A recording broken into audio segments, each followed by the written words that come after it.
Tamam işte çok bu adam işte.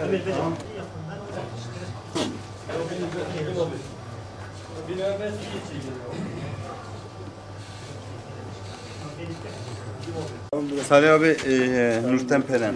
Vekaleti almışsın. Onu da hemen ver. Çekim yapalım mı? Çekim yap abi. İsterse veririz. Yüksek bir sesle de ver söyle ben vekaleti Nurten Peren'in vekaletini biliyorum. O Nurten Peren'indir.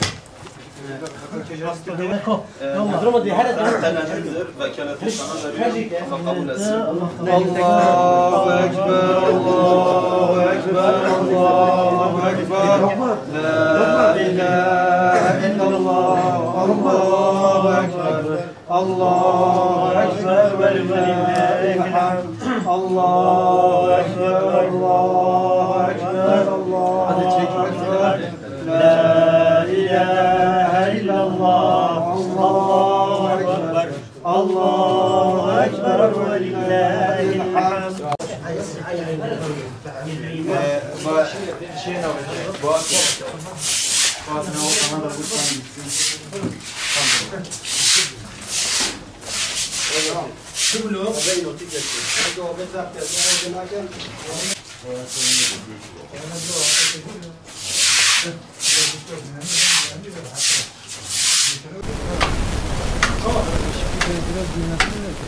Yok ikiye böleceğiz.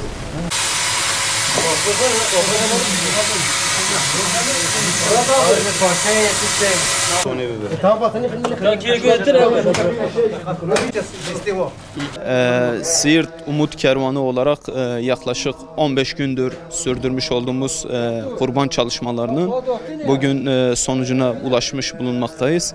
Bugün bayramın 3. günü, kesimler yapılıyor. İnşallah kesimler bittikten sonra daha önceden tespit etmiş olduğumuz muhtaç ailelere dağıtımları gerçekleştirilecektir. Tabii gönüllülerimiz vasıtasıyla ekipler kuruldu. Bu ekipler belirli yerlere, bölgelere dağıtımları gerçekleştirecektir.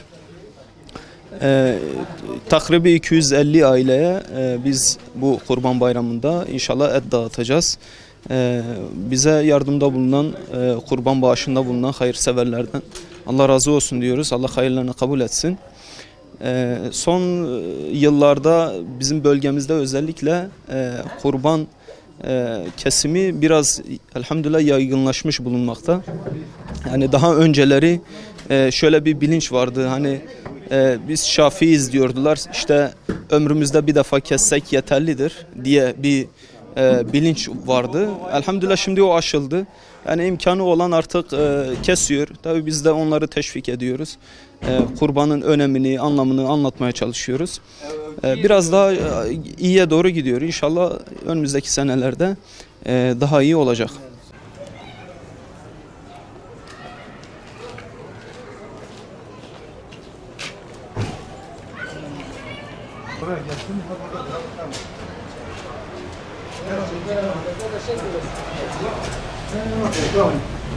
تعالي نور نورة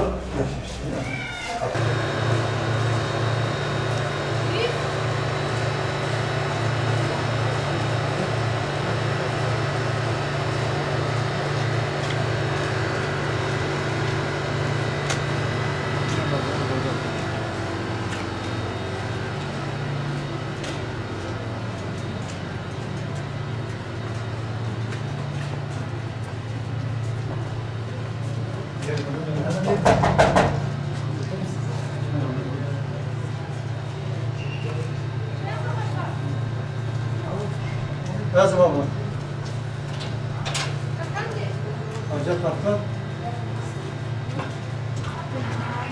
Şu an hani hoş geldiniz. أنا بدي أعمل خطرة. أنا مش ما شاء الله شيء شاء